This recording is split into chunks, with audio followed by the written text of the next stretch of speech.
ready for another lesson?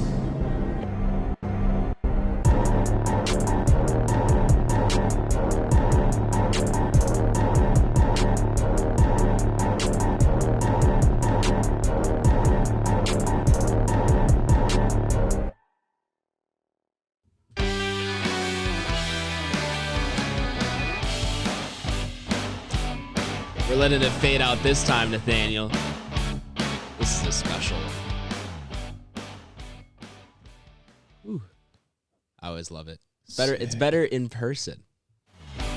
Oh, it's back. It's back. Oh, it came back. All right, now I'm gonna look. Okay. Oh, applause too. Wow. Nice, Okay. nice, Encore. Thank you, guys, ladies and gentlemen. Thank you.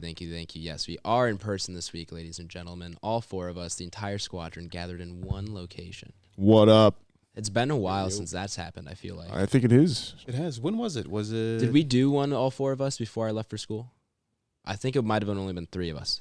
Listeners, write in. I can't confirm. I don't remember. What did we do before Candyman? Because remember we were just talking about those dates. That's got to be around the time you went back to school, right? I think it was just the three of us. I think we were missing one at one point. Reminiscence Just was. the I three think of Reminiscence. No, The Rock. The Rock was my first movie at school. I remember watching that movie. So okay. The Rock was The the first Rock. movie back at school. So Suicide Squad was our last movie. Okay. I think it might have been just me and Nathaniel. Yes, it was. Yeah. I do remember. Yeah. So it's been a Yes. while. I have no idea. I think earlier in the summer is the last time, maybe, or midsummer. Midsummer. Midsommar. But this is your favorite casual movie talk podcast. I'm one of your hosts, Adam Schwartz. On today's episode, we have a Scorsese and Jonah Hill team up for a Grateful Dead movie in the news. No trailer talk this week. The new streaming list is very light, but there's a very exciting selection that could have you busy this weekend, if you want it. We'll get to what we're watching, of course. And then our main review for the episode is Ghostbusters Afterlife. I'll try to think of a ghost sound effect, and then that was the one I came up with. I don't think it's a good one. No, that's like that's like the Scooby-Doo villain. I like that too. Yeah. That, of course, ladies and gentlemen, is the thankful one, Nathaniel Gingrich. Just so thankful So thankful. to be here. What are you thankful for this year, Nathaniel? To be here. Yeah? That's valid. Yeah, true. That's definitely valid. Gosh. Are we doing this? What am I thankful for this year? We're just healthy. Yeah, I was gonna say I went to the doctor today. Actually, got a clean bill of health. We're doing well. We're kicking it on. So, yeah, that's always a good one for me. Yeah. There you go. Big thing around here right now. Good health. All that volleyball this summer paid off. Is that what it was? Yep. Also joining us this week, he's back, ladies and gentlemen. It's Pumpkin Pie Ty. Let's go. Pumpkin pie. I am very excited for Thanksgiving. I'm excited for pumpkin pie now. Yeah, I feel like I haven't even had a chance to process Thanksgiving. What time of the year it is? Yeah, man. Yeah, everything's fucking I flying. feel like I by. got hit by like a sledgehammer. I think it might just be like the vertigo from 2020, which was It's you had whiplash. you had Yeah. no comprehension of time in Right. It 2020. seems so recent. And then we come back to like a somewhat normal year, and it's like, oh, this is how time passes. Mm-hmm. For sure. It's crazy. 2022 right around the corner, man. Oh my God. Didn't the Eternals open with "Time"? That song by Pink Floyd. Very, very on the nose there. I don't remember. I think so. That makes sense. They've been doing that a lot recently. Yeah, there's been a lot of Mm. throwbacks. Yeah. You got like Batman with Nirvana, and there's a couple other ones in there. Yeah. Well, rounding out the squadron, of course, is Big Banquet Blake. BlakeHolder. Hey. What up, what up? Would you say you round out a squadron? Have we talked about? Have we discussed the corners of the squadron? Yeah. Should we delve into this? Is this the time? Technically, you could just make it a circle, though. You could. Well, it could be like one of those with you just. I'm imagining a rounded rounded square. A rounded square. A Yes. rounded edge square. Mhm. Okay. Of course. A circle? No. No. No. It's a squadron. No, It's its own shape, Tyler. All right, I'm gonna work on a new logo, and it's gonna be a rounded edge. Squadron. It's just gonna be a single rounded edge square. Are we renaming it to And just the squadron? We'll make that. That's our sports spinoff. There you go. That's our gaming podcast. There the you go. Squadron. Hey. Or like Esports spinoff. when we inevitably make like a streaming group, when we're gaming Squadron together. Squadron It was the Productions. Squadron Productions. That's a tough We've got the couple. logo. What's the word I'm looking for? Linguistic Syllables. advertise. Yeah. There, Squadron Productions. It's the QU and then the RO. I feel like is a little bit of a tongue twister. Tongue twister. That's the word I was looking for. Okay. Yeah, linguistic acrobats. I came up with linguistic acrobats, but I didn't come up with tongue twister. Love that English degree coming in clutch right there. Yeah, God. I'm telling you. Falling apart at the seams. Yeah, apparently. All right, ladies and gentlemen, let's get into the news here, guys. It's a late recording session here after a long day of work, but we're gonna get through this. It's Power Week, folks. It's Power Week. It's crunch time with the holidays, and all four of us are coming back to work.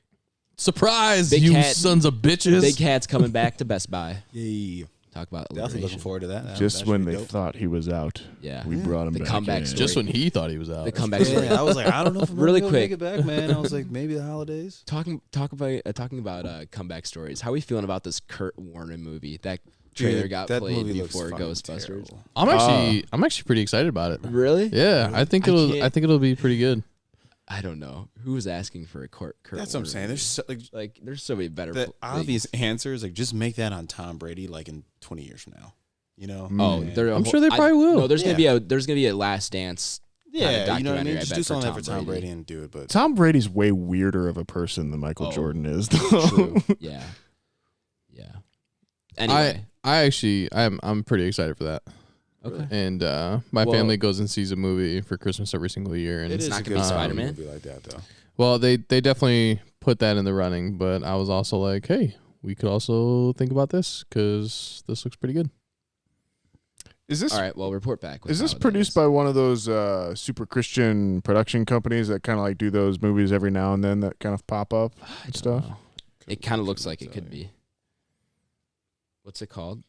I'm just gonna look up Kurt Warner movie. American Dream, maybe? Or Shazam. American Underdog. American Underdog. How patriotic. Shazam. Maybe it's financed by like the NRA. Or something. Shazam. Underdog's a good movie. I don't know if I've seen that one. I just think of things like, Bro, I have to subscribe to IMDb Pro to see the production company. what is Don't worry about it. All Not right. that big a deal. what's the one with Mark Wahlberg, Philadelphia Eagles, Invincible. Invincible. That's a Mhm. great football movie. It's true. Yeah, not bad. And Kurt Warner's got a really cool backstory, so Yeah, he I'll does. be That interested. is true. That's what interests me, I guess, the most. It's Lionsgate. Irradiated as a small child. That's right. It's distributed by Lionsgate. All right, well. Production there you go. company, Kingdom Story Company, and Lionsgate. So Kingdom sounds like Kingdom of Heaven. I say they're Christian. Let's get to the bottom of this. Illuminati wait, confirmed. hang on. Wikipedia. Kingdom Story Company is an American film and television studio in partnership with Lionsgate, specializing in the production of Christian films. That's the first line of Ding, Wikipedia. ding, ding, ding. Wow. That's funny. Nathaniel wrote that, by the way. I see you found He planted it. So you found my side hustle, Kingdom Productions. That's hilarious. I hope Wikipedia is not just trolling me right now, but It's Wikipedia. It's Anyway. constantly trolling. anyway, let's get in the news here, guys. Speedy episode this week, huh? We're in person. What did we think was going to happen? Yeah. Who did we think was going to happen? Who knows? Jonah Hill to star as Jerry Garcia in Grateful Dead movie from Martin Scorsese. This is coming from Apple TV. Scorsese's currently doing a movie with DiCaprio for Who Apple would've TV guessed? called The Killers of the Flower Moon. And then he is then, I guess, doing this afterwards with Jonah Hill. Cool. Grateful Dead movie. The writers are... Let me see here. It was the same ones as two movies. Oh, yeah. Dolomite Is My Name and Big Eyes. All right. So, Dolomite Is My Interesting. Name was received pretty positively. Both of those movies were Yeah. received positively, yeah. I'm not as familiar with Big Eyes, but That's the one that Tim Burton directed a few years ago Oh, that okay. got him nominated for an Oscar. gotcha. Meh. Meh. I didn't see him. I'm just saying. Any like, big Grateful Dead fans here? No. Yeah, not me either. But anything that Martin Scorsese does, I mean, I'll watch. Yeah. He's like one of those ones that you kind of just for sure. And I like You mark Jonah your Hill calendar. enough. What was his last Yeah. thing? Is it The Irishman? Irishman. yes. Mm. Yeah, and Jonah Hill's turned into a really good actor. He's he's great. He's a pretty artistic fellow too. So Yeah. I like his mind. I like his vibe. His style. Yeah, he's good. He's cool. He's a cool guy. How do you guys feel about his sister? I see her pop up in like all sorts of things. Beanie. Is that her name? I have no idea. I've never heard of her. You've probably seen her. Have you Like, seen Booksmart? you've seen her, and then you'll be like, and then you'll hear that That's it's Jonah his Hill's sister? sister. Yeah. yeah. And then you'll be like, oh yeah, it totally Oh, makes yeah. sense. That- totally know. Yeah. Yeah. Wow. No, I didn't know that. Because Yeah, she look her kind of looks like a She female version of does. him. She definitely does. She does. Yeah. Beanie Feldstein. But yeah, she goes by a different name. I like her. She's funny. She's pretty good. Yeah. She's Whoa. great. She's great in Lady Bird. You recognize her, right? No, but it looks like Jonah Hill. That's crazy. That's why when you said Booksmart, I knew exactly what you were talking about. That's so funny. They look like fucking twins. Right. yeah. I've seen her in something else as well. She's in Lady Bird. She's in. What else is she? No, here it is. She's in Neighbors 2. Oh yeah. I've seen both of those. Hilarious. Yeah. yeah. Yes. Life. Don't know if this film will star her, but we'll see. Maybe he plays what's his face? His sister, Jerry Garcia. Maybe he had a sister. Other news we were talking about before the podcast too. The Delroy Lindo joining the Blade movie as well too. Yes, I totally forgot to add that. That's all right. It's definitely exciting. That'll be I'm actually anticipating that movie pretty highly. Yeah. Well, Delroy Lindo we just saw in The Harder They Fall. Mhm. You and I saw that. Mhm. I still couple kind of want weeks to give ago. that a watch. And then I think a lot of people became a lot more aware of him after the Five Bloods from last year as well too. Yeah, very true. Episode 0. Episode 0. But yeah, I'm excited about that. I really want that Blade movie to come out. Yeah. I'm with you, man. We got to get at him, at least check out. I'll one get of to the at least first a few two. of them. You Before gotta see the the second one's awesome too. Yeah. first two are good. Yeah, What second happened one's to third? well. Wesley Snipes Dare I ask? decided not to pay taxes. Oh, Yeah, it's the easy answer. Sure. But yeah, man, first two classics. Cool. Definitely take a look. all right. Well, that's it for the news this week. Short news week. No trailer talk. So time for Adam Schwartz's complete subjective new to streaming list for the week of November 21st through the 27th. Short list this week, as I mentioned at the top of the show, but there's something special coming to Disney Plus that I've talked about before, so we'll get to that at the end of the list. To Netflix, F is for Family Season 5. This is going to be the final season of that. Have any of you guys seen or heard of this show? I've It heard is- of it. I haven't seen it. It is Bill Burr's animated show. Yeah, heard of it, haven't seen it. It's pretty good for if you're into that style of like animated adult comedy. cartoon Yeah, type exactly. thing, yeah. It's actually pretty good. I've only seen the first 2.5 seasons. I haven't seen all 3 Of what? or all 4. It's called F is for Family. It's Bill No. Burr's animated show. It's on Netflix. Isn't it like set in the 80s? Yep. So it's pretty good. Is it autobiographical? I don't think so, but I think part of it is in some Like ways. he's telling stories from his Kinda, childhood. yeah, kind of thing. kind of that kind of thing. He's not the only writer on it though, but it's yeah, kind of along his lines. Yeah, so that's pretty good if you want to check out that for maybe something to watch in like that's definitely a show you can put on the background, Right. Sure. that kind of thing. But that's it for Netflix. Amazon, nothing coming to Amazon Prime. Hulu's getting Beverly Hills Ninja and Pig, which we talked about last week. Oh, yes. Nathaniel's what we're watching. So that's coming to Hulu if you want to watch it there. Definitely, it was, according to Nathaniel, definitely a one to check out. Right? Probably my movie of the year right now. All right. That's a ringing Really? endorsement. Mm-hmm. Holy fuck. Yeah. Yes, sir. You think it's going to get some Academy Award attention? No. No? Not that kind of movie? I think it should be, but no, I don't think the Really? Academy will do it. Cowards. Truffles are dope. You think we'll get any Academy Awards for We should do our for own 9 awards. days? Own awards show. The Squadronies? Squaddies? What would we call them? Yeah, the squatties. Squaddies. Yeah. That, and then it turns into like an internet joke, the squatties. It's like a toilet. Yeah, you get a squatty potty. Yeah, you get a squatty potty. That's your trophy. It's a golden stool. We'll mail it to you. Anyway, what were you saying, Blake? You You think they'll get any Academy Awards for 9 Days? I know me and you were big on that one. I think that's kind of a movie that could sneak in there. Yeah, I think it could. That's one they love to throw in, like Yeah. a movie like that. for sure. And I hope it does. I think it deserves some. Who's that main actor in that movie? I always forget his name, and I always get him Winston mixed up. Duke. Winston Duke, thank you. He's great. Mm-hmm. Zazie Beetz is great. Mm-hmm. Bill Skarsgård's in there. Bill as well. Skarsgård, yeah. And it's just it's well directed too. Mm-hmm. I think we need to get that on the pod at some point, maybe like early next year, because it's Get on it VOD. on the pod. Yeah, So Maybe if you're lucky. yeah, we'll add it to the ever-ending list. I'll add it to the short list. Anyway, that's it for Hulu. HBO Max, nothing coming there. And then Disney Plus.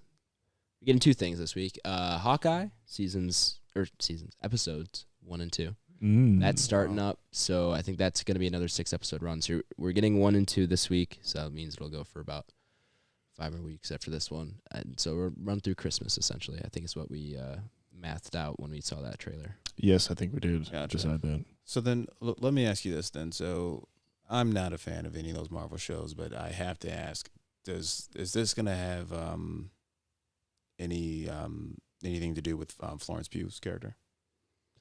No. Wow. Well, we don't know that. We don't know. Because you know what? yeah. You're right. Sorry. Because they met at the for a brief moment in post-credits time, I forgot about that. Scarlet. Yeah. Post-credit scene. So, yeah, potentially. Yeah, Would we'll have you- to find out. Would you like that, Blake? Would you check it out then? I think you have to. Honestly, I would. All jokes aside. So that's what it takes. All right. All right, Would. Marvel. If you want Blake Yeah. to watch, you need Florence Pugh, Yeah. you need Rebecca Ferguson, or you need Anya Taylor-Joy. Is that it? Yeah, we can do that. Throw Zazie Or- Beetz in there. Blake's got a crush. Or Denny V? I think. Or directed by Denny V. Or for sure. Jake Gyllenhaal? all right, we've just So you cast actually, you already and wasted him. So we've cast and crewed the next X-Men film right there. We've done all the legwork, people. yeah, Yeah. Pick it up.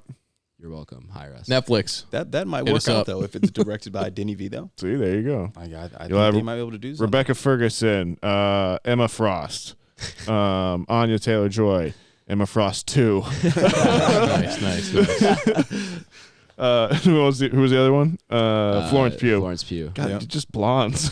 Yeah. Rogue. Rogue. Zazie I was about to Beetz, say you know, Rogue would be actually, good. One of, definitely them, a one of storm. them could be Mystique. I think Anya Taylor-Joy would make a good Mystique. Yeah, well, she was already the Russian in New Mutants. Oh shit.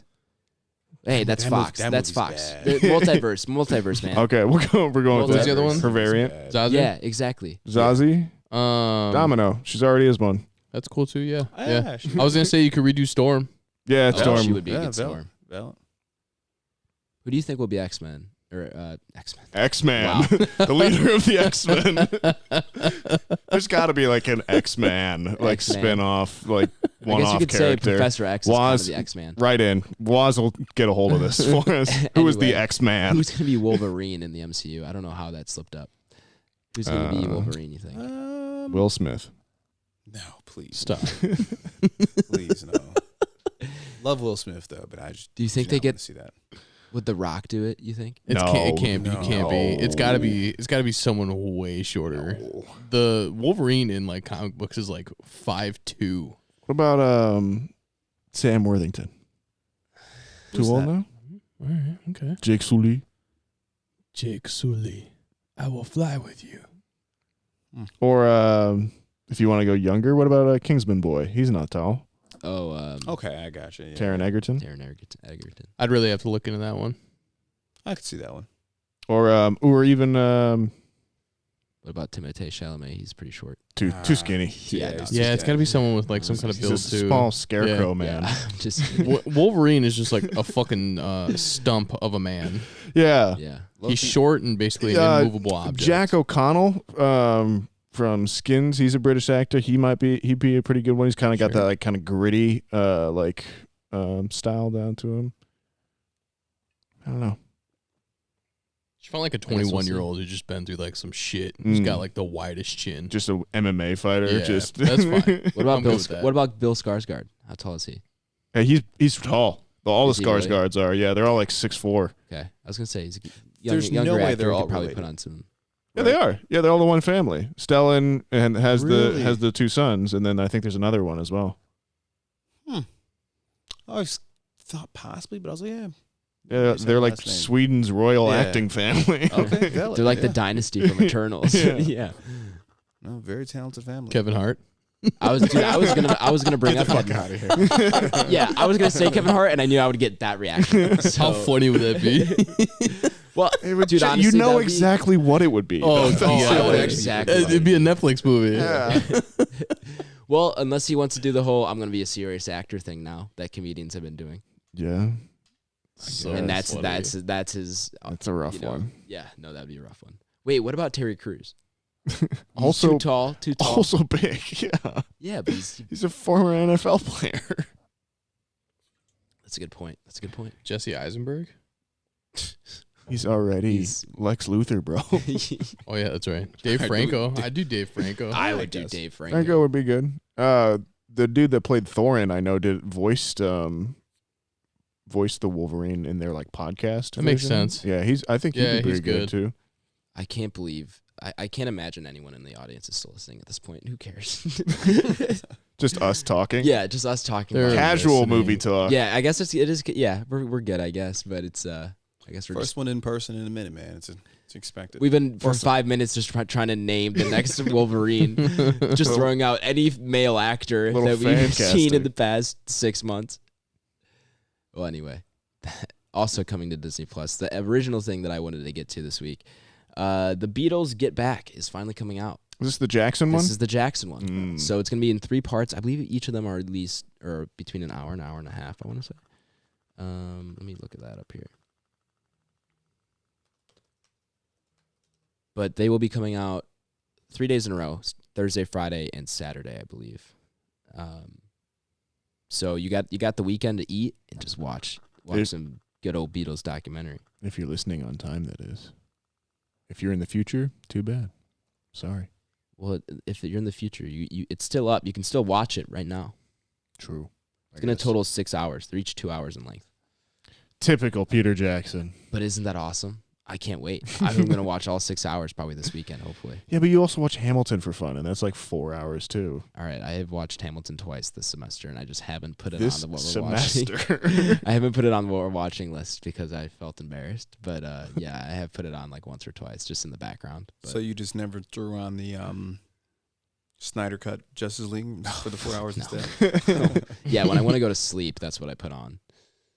Yeah, no, thank you. I am excited for this. I think it'll be I think good. yeah, I I would think it's gonna be see- really good. Peter Jackson, very skilled director, And storyteller. pretty skilled documentarian as Yeah. well. He's done some work on a couple World War II documentaries, I believe. Yeah, I don't know if that's a 2-parter, but at least I think he's done the one. Or Yeah. wait, is it 2? I'm not sure. Can't remember off the top of my head. I forgot what it's called. Too lazy to look it up. It's Power Week, folks. It's a late night too. Yeah, and I'm excited for this. Can't wait. So yeah, you have things to watch this weekend, even though it's a lighter list. That documentary is going to be the highlight for sure. And Hawkeye. I'll probably watch. I'll probably watch it. Beatles first. No, well, and it was yeah. I'm Oh, gonna watch Beatles first, but I'm probably watching Hawkeye. yeah, of course I would. Okay. I'm excited for it. I like Haley Steinfeld. I don't know this. I think the MCU. The more we talk about it, how it's just getting stale. I think it's just like it might be catching up to me. Well, What you're feeling might be catching up to me. I know the Hawkeye run is based off the Matt Fraction run, which Okay. is pretty universally acknowledged as being Okay. a really, really great comic book. So Okay. All right. fingers crossed. We'll Fingers see. crossed. I do like, I love Jeremy Renner. I love the character, and I love Haley Steinfeld. So I shouldn't be so pessimistic, but I do think that fatigue is catching up. Yeah, superhero fatigue is Yeah. setting in. Josh Hutcherson, final answer. Could be good. Yeah. Okay. All right. Yeah. I'm down. Bring him back. PETA. I saw on Twitter this week people like kind of bringing up and casually laughing about how like Petus his paint or decorating the cakes just meant that he could do a full Hollywood level makeup effect On his face, his own face. Hunger Games. And I remember thinking about it at the time, just really like, what the You accept fuck is that so going easily. on? She's like, whoa, how'd you do that? It looks like a fucking tree. He's like, I decorate cakes. Yeah. What? But that's how it is in the books, I'm pretty Yeah, sure. no, yeah, they It's just straight up she how- totally Nonetheless, uses it. decorates cakes for like basically a third world country like district. Like you have no tools. True. Yeah. Who's buying these? painted cakes with my frosting? own blood. Yeah. That's funny. All right, I'm sorry. No, you're good. Well, that's it for the what we're watching, or not what we're watching. Your streaming list. What we're watching. What were we watching? Cool. Who wants to kick it off? Let's go with you, Blake. Why don't you take Ooh. us here? All right, I'll take a stab. So, still been relatively busy lately, but nonetheless, I got to 2 things this week. We'll kind of keep it brief. I end up watching Ouija. Origin of Evil. The second one. Okay. Yep. So Which is the good 2016 one. Yep, by Mike Flanagan. So, was bored, put that on. That might have been like Wednesday night or something, Thursday night. Just kind of kill some time. But yeah, pretty good. You see him reuse a lot of the same actors he uses, though. Yeah. So I noticed that even more now that I've... The Flanagan crew has become better known. Right. So but that's probably some of their earlier work, as you could imagine, at that time. But yeah, so that was pretty good. Nothing to say on that one. Then one I do want to talk about a little bit more is I saw Event Horizon. Have you seen that today? Yes, I have. Okay, so that was... Have you guys seen that? I have not. Oh, no. Okay. So yeah, that's like I'm surprised you haven't, Tyler. definitely surprising. Because I remember me and Tyler bonded on Pandorum. Which I brought up this week. Great movie. Yeah. But yeah, this is something not very similar, but yeah, kind of like spaceship gone wrong type thing. Had you seen it before? No, it's the first time I saw it. So I always okay. knew what it was. But then Same. finally. So that's same director as Resident Evils. It is, yeah. But Paul W. Sandberg, right? Right, yeah. Paul Anderson. S. Anderson. Paul, Right, yeah, right, Paul so- S. Anderson. Not Paul yeah. Thomas Anderson. Right. Much different director. He did that. He did the original Mortal Kombat. He did. He did Alien vs. Predator. He did. So He specializes in a certain type of yeah, movie. okay, so They cool. very often star his wife, Mila Jovovich, Gotcha. Right. which we were talking about earlier because we were watching that thing on The Fourth Kind. But Yeah. I like Event Horizon. It's really good. Sam Neill's in it. Yeah. And is that Lawrence Fishburne? Lawrence Fishburne? Yes. But yeah, so that's pretty good. That's like a 90s sci-fi Horror. spaceship horror gone wrong type thing. But yeah, really good. Always knew what it was, just off like the significance to the horror community, but never sat down and watched it. Yeah, Finally got to it, and it's pretty gritty for a 1998 horror movie. For sure. Yeah, that's the one a lot of people reference a lot as being like one of those too extreme or right, at for the its time. for Yeah. sure. It's And there's out supposedly a lot of like extra footage that was like didn't make the final cut and stuff, and that all I think they like lost that movie and found a bunch of it in like a salt mine somewhere or something that they used to like preserve the film and everything. It's got a crazy backstory, that movie. Really. But yeah, definitely worth checking out if you're into horror, but you're definitely going to want to be a gore hound for that one because it's pretty up there. I think I have seen this. I feel like you just would been have. a fucking long time. Yeah. It's definitely before I actually like looked at movies Right. Yeah.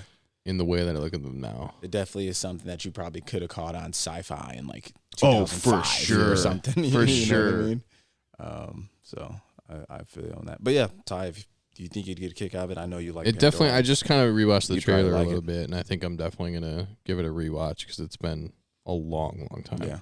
So watch that. That's gonna go and rank not super high on my own horror entry list, but it's pretty good films. I'd recommend it. That's what I got to, and we'll go ahead and pass it off to. Let's go to Nathaniel. Yeah, what up, folks? Pass it off to me.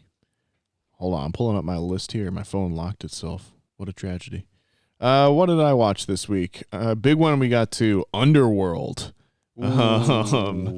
A modern day classic in Yeah. some circles, if I Yeah. do say so myself. I caught that on the Voodoo when you guys logged Yes. in. So yeah, there was a sale this week or something. I think they had the whole collection for a pretty good deal. So Right. got to the first Underworld, which upon a revisit still holds up pretty Not well. bad. Yeah. Not bad. Yeah, there's a lot of kind of fun moments in that for sure. Mm-hmm. Definitely of its time, I think. Yeah. Very now. Matrix-esque. Yes, and in some ways a little bit Resident Evil and that kind of esque too.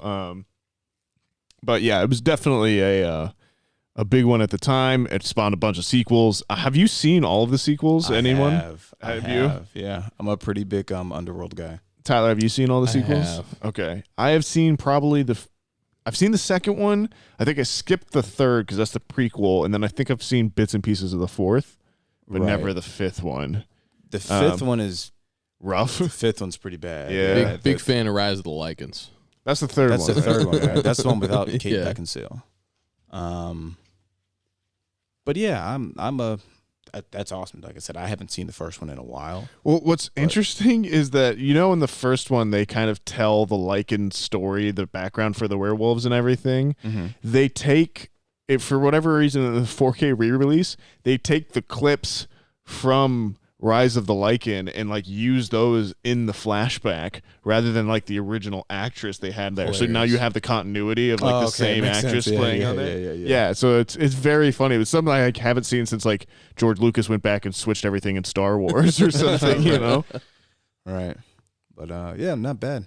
Love Kate Beckinsale in those as well. And yeah, those are just classic vampire versus werewolf stories. For sure. So super dope. Have you seen those, Adam? I'm sure I haven't seen any of them.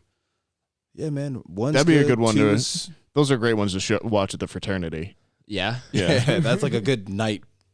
All Got right, a few I'll drinks put it in. out- Yeah, just yeah, I'll put it on the This movie is night fucking list. Dope. Yeah. I doubt any of them have seen it.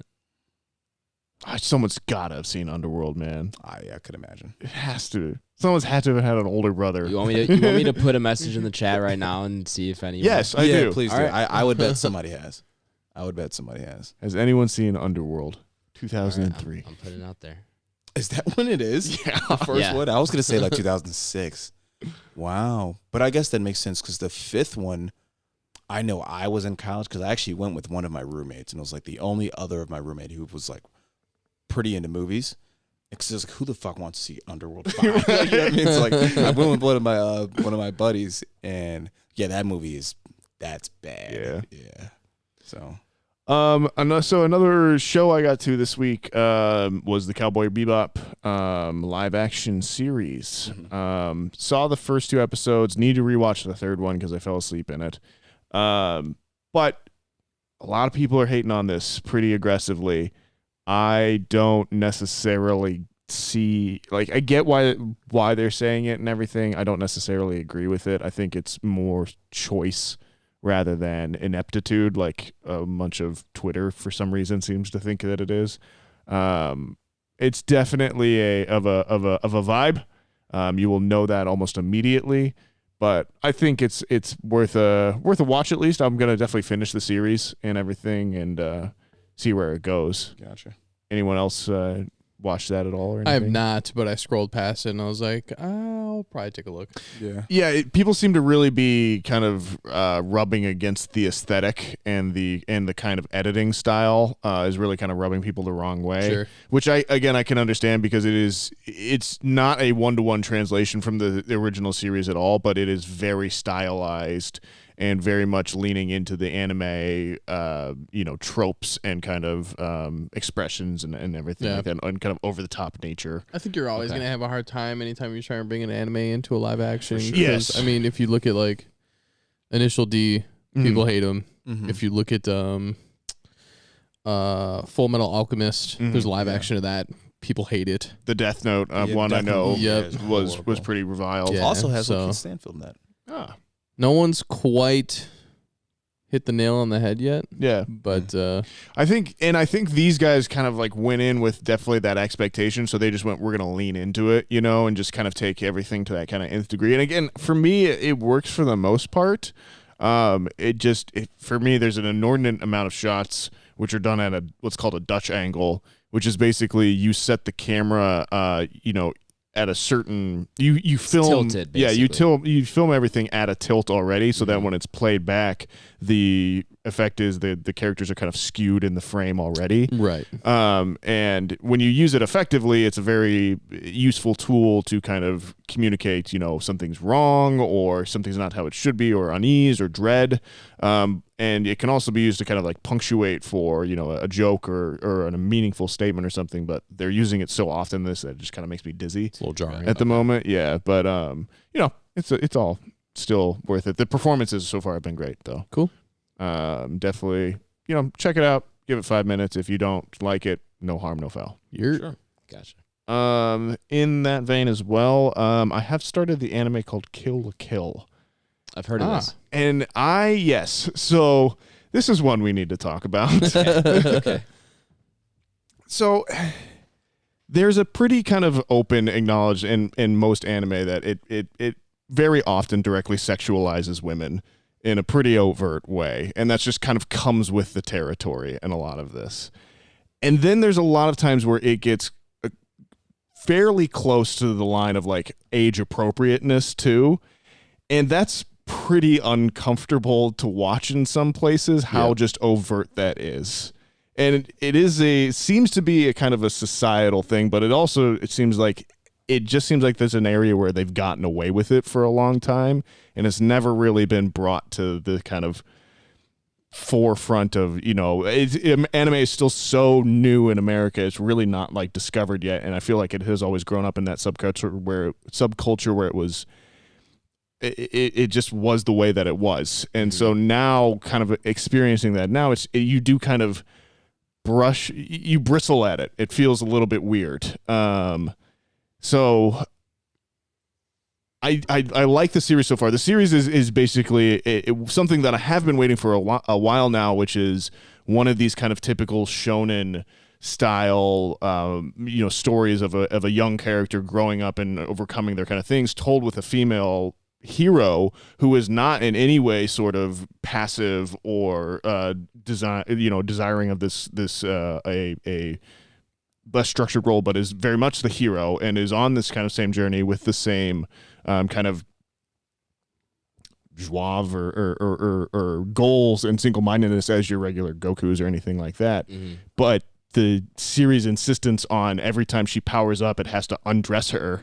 Yeah. And then like switch that armor into this this like outfit, string bikini style thing is like, it's just a lot. Yeah. And it's a bummer because it's Studio Trigger, which is this kind of spin-off of Gainax and the Evangelion guys, and like I can see that, and I can see a lot of what's going on there, and the story's awesome. And again, a lot of times it's so just kind of brazen and in your face that you just kind of go, okay, well, this is how it is.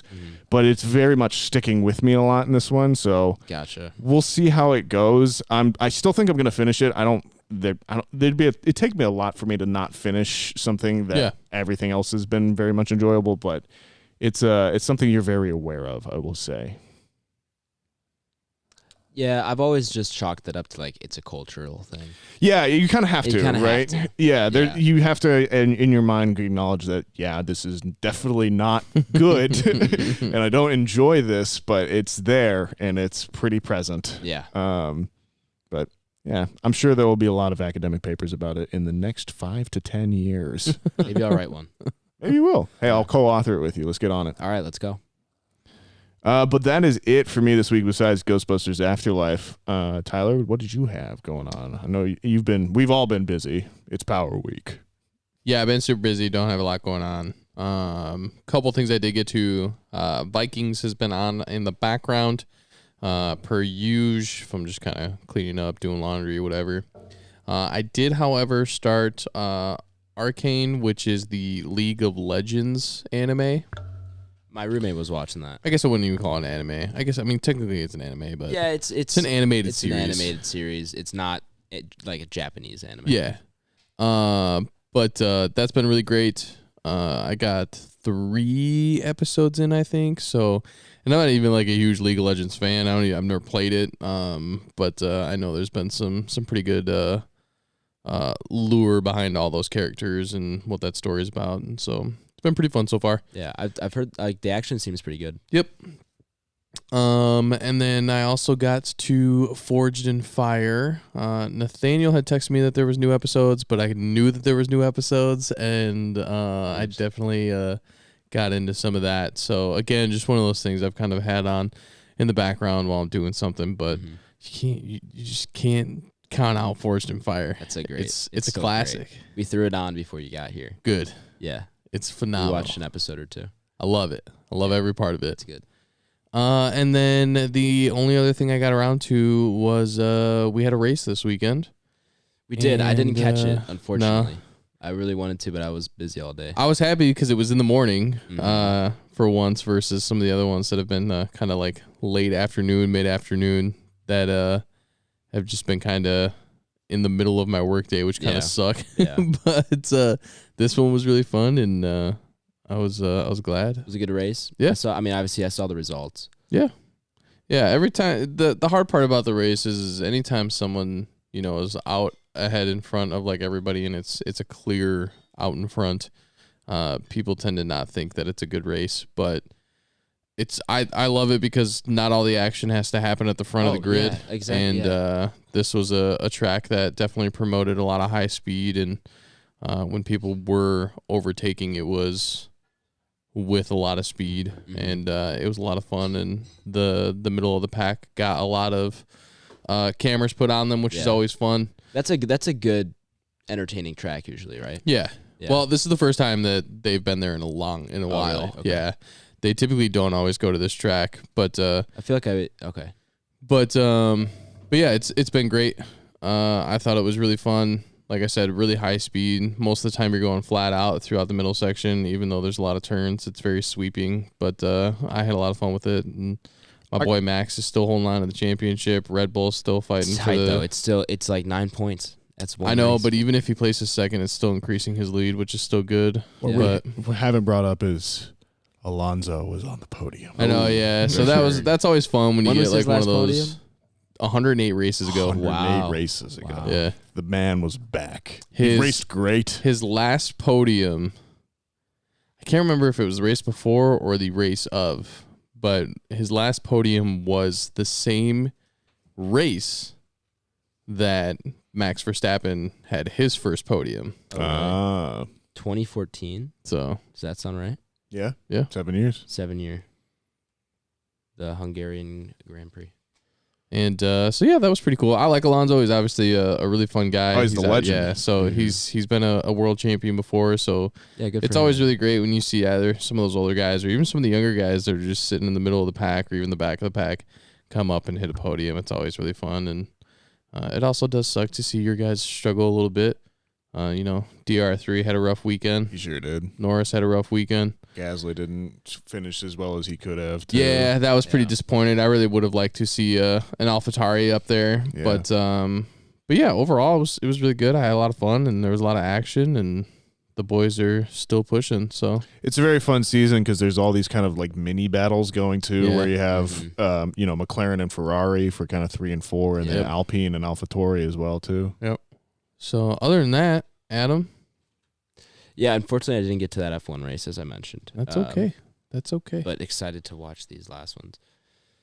And honestly, since it's so close, like if I don't watch it live, I will find a rerun and do that. But I just did not this week. I know a guy with a login. Yeah. If you need something of that nature. I usually have it on ESPN, but sometimes it goes away after a while, so I might hit you up for like a the old ESPN. Yeah, because I have the Xfinity version, so I can get those reruns. Anyway, short list this week. Busy week last week. Played some Halo before I left for school. Didn't watch much, and then came home and I haven't done either Halo or watching much. So here we are. Something I forgot to put on my watch. What we're watching last week is Foxcatcher. Rewatched that little over a week ago. Still good. Still great. Hadn't seen it. I think I've only seen it once, maybe twice, but it was still holds that tension pretty well. I was just thinking about that movie the other day. Why was that? Oh, because there's a documentary on Netflix. Well, yeah, and I've seen that too. Actually, it's really well done as well. Yes. But where was I thinking of? I think it might have been because of either racing or something like that, because it kind of reminded me of how John DuPont kind of held that hold over the wrestling. Oh, really? And would just kind of like what is it when he comes, that one scene where he comes in, he's trying to give like advice to the wrestlers, and they're all just kind of like, what are you doing, kind of thing. Yeah. And it just kind of triggered my thing of like, what would a racer in F1, like if a Haas or something like that, or a Lawrence Stroll came down to you and was like trying to give you tips or something, if that would be similar emotions or what's going on with that as well too. But yeah, it's a great movie. Yeah, it's really good. I feel like people kind of forgotten about that one. Yeah, it slipped. It got a little bit of buzz when it came out. Yeah. Got some Oscar noms. And, yeah, Ruffalo's great in that. Yeah, Ruffalo's really good. Oh my god. And great performances from the main three actors: Tatum, Carell and Ruffalo all do really good. Yeah, that was good, and did slip under the radar after it came out. Yeah, I think so. I think so as well. I think Yeah. that's the guy that did Moneyball too, isn't it? Bennett Miller. I think so. Okay. I think so. I don't know for sure. He's a pretty good director. I've been scrolling past Moneyball so many times on Netflix. One of these days, I'm gonna click on it. Have you not seen it? Oh, I've seen it. Okay. Or I've seen it multiple times. But it's such a good movie. It is. That's a one that I'll put on the background Yeah, a lot as yeah. well. Kept watching some Nathan For You. That's still good. Don't really have much Okay. more to say about that, but some really good bits. He's all 3 seasons so far have been really strong. Well, that's It good. hasn't been really many weak episodes. There've been a few, but I just keep laughing. Almost every episode. It gets me a few times. And then the last thing I watched was Halo came out last week, obviously, and less than a week after it comes out, they already have their first tournament for competitive Halo, and it's still technically in beta. But they had their first open qualifier, the biggest Halo event ever, with 402 or 422 teams. Can anyone just set up a tournament? Yeah.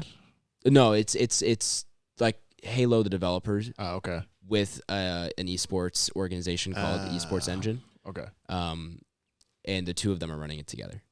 So they're like actual competitive scene. And this was their online qualifier, just open for anyone to sign up. Like the 4 of us could have played. And 422 teams. My boys, the Optic Halo squad. There's a whole storyline here that I could unravel, but it would take a long time. Anyway, but my favorite team, Optic Halo, took it home with a thrilling finals. There was they got knocked down to the losers bracket. It's double elimination. How they do it in the grand finals is the team that went through the winners bracket never lost. It's 2 best of 5s basically. So the first best of 5. If the team that comes to the loser bracket beats it, the bracket gets reset and they play another best of 5. So the first best of 5 goes to game 5, and it's Slayer, which is just basically team deathmatch, first to 50. Mm-hmm. And the first Slayer goes to 49-49. Okay. In the last minute of the game, and Optic wins, gets the reset. They go again, another game 5, and then Optic comes out, blitzes them, beats them. That was the worst blowout of the whole series. Was the final game 5, and they win it. So I mean, are they playing on the old maps or the new maps? No, the new and maps, stuff? Halo No, Infinite. okay. Yeah, no, and they're pretty good competitive maps. It's a really well balanced game. It's Yeah, I've played a little bit of it. It's been fun. And it's been fun seeing on Twitter because there's been a lot of hype on the esports, that console or competitive FPS scene between Call of Duty and Halo.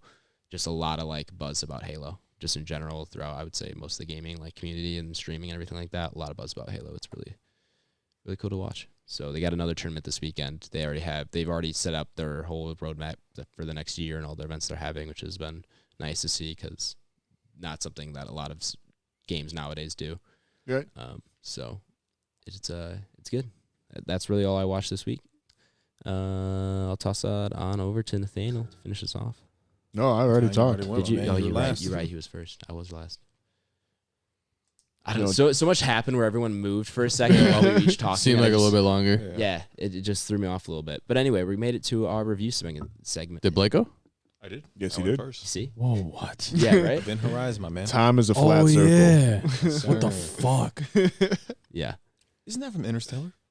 Time is a flat circle. True Yeah. Detective season True 1. Detective season 1. I'm gonna throw up. Didn't we I just don't know why I talk? thought it was on Didn't that come Interstellar. up 2 or 3 weeks ago? Yeah, because we were talking about Joji Fukunaga. Yeah.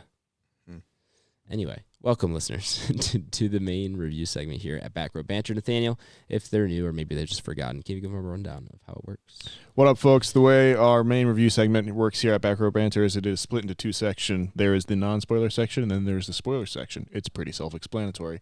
In the non-spoiler section, we'll go into the movie a little bit, dig into its director, what year it came out, go through its IMDb page, and then we'll read the IMDb summary.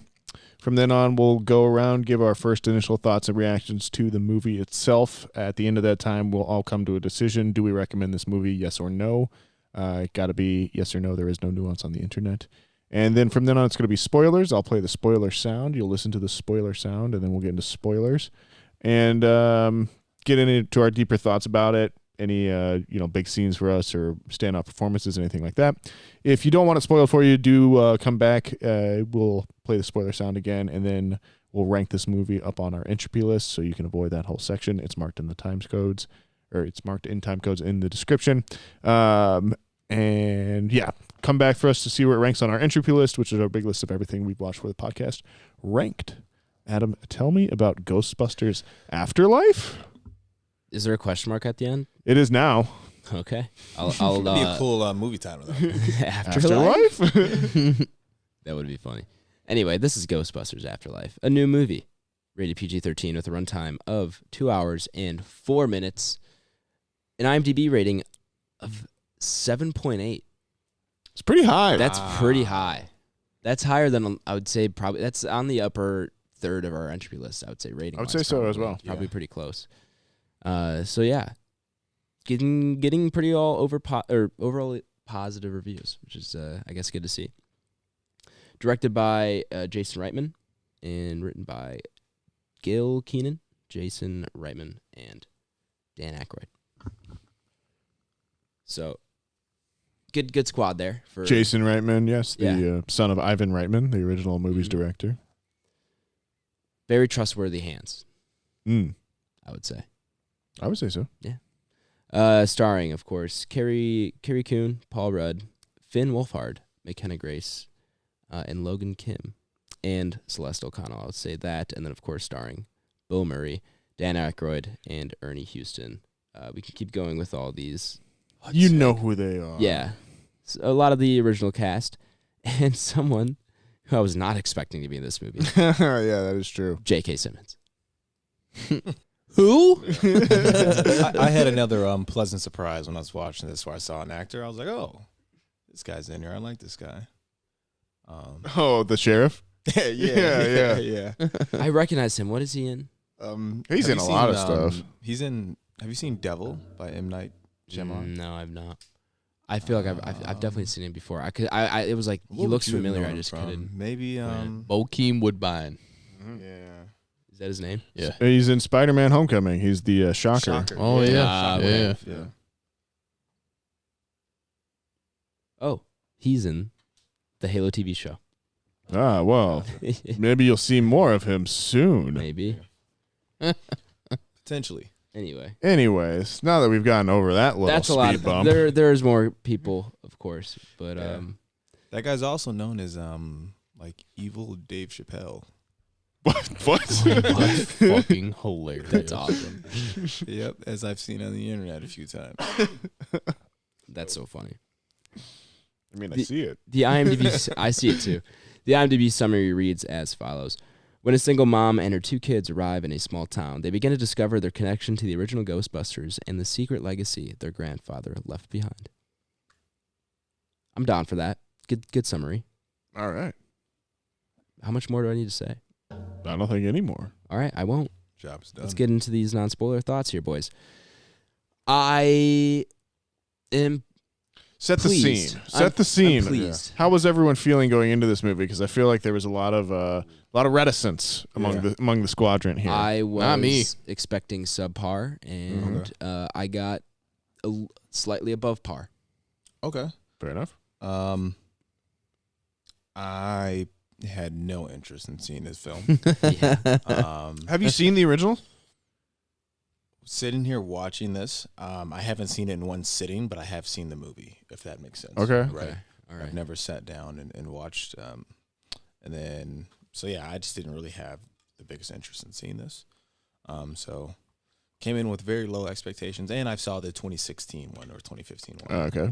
or something, and that was just like, really lowered my expectations. I could see where you did not want to see You're this. right. Yeah, right. So I was like, yeah, whatever. And then I left pleasantly surprised. So, yeah, that's a win in my book. So I didn't quite know where my expectations were, but Ghostbusters is something that I grew up with, and I hold it very near and dear to my heart. Nathaniel and Ty, what are your guys' relation to Ghostbusters? Because I've really only seen the first one and the 2016 one. I really like the first one and appreciate it for what it is. But I'm not like a huge Ghostbusters fan. I grew up on this shit, bro. Yeah, me too. I had fucking proton packs I've probably seen the original Ghostbusters hundreds of times. Yeah. Okay. I mean, it's one of those ones too. Like I can still, it's definitely a background movie for me too. Like a comfort movie, just kind of like having on, or like long day, coming home from work or something like that. Just want to have something you can chill Facts. watch. Yeah, it's short. It's like an hour and a half, I think at the max. And I was surprised to see this over too. Yeah, that was surprising. That was kind of it's got a lot of work to do though. Like Yeah. I think it justifies its runtime Facts. for the most part as well, in terms of like who it has to introduce and how they work everything back in and everything like that too. So but yeah, so I'm a huge Ghostbusters fan. I'm not a person, I didn't get really precious about the original or anything like that. The 2016 remake didn't bother me. I think that movie's fine. I think it bothered me just because it sucks. Yeah, I think it's okay. I think everyone kind of got a big like bad rap on it. Like it was an easy target too. Thanks.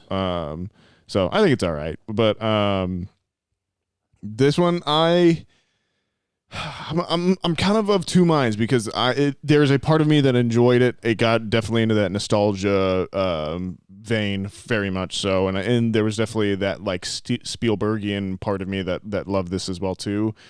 But there is a big old part of me that just goes, I'm so sick and tired of franchises at this point, and reboots and remakes, and just like every single thing that has ever been is now being brought back and resuscitated and commercialized all over again. And it's like Ghostbusters itself, a weird and out there and completely wacky fucking concept that just happens to work, and I think is a absolutely awesome, all borderline R-rated comedy. Like, I didn't need a sequel to that. Sure. And to this film's credit, I think, there's a viewing of it or a reading of it where you can kind of be like, well, this is the story and the heart of Ghostbusters, the original, told in this like Spielbergian way. But I enjoyed the movie for what we got. I didn't see the need for it. Sure. No, I got Yeah, I can agree to that. I think for me, the important part of that to kind of flip that argument a little bit is we obviously got to grow up with a lot of cool shit, and this is one of those original ideas that blew our minds as children, and something that we got to grow up and love. And obviously, once we get into spoilers, there's a passing of the torch, and this is going to be. Yeah, I'm all in on this. I love this. I thought it was great. And this will be something that I will probably show like my children someday, because that's really cool to kind of see the reanimation of it.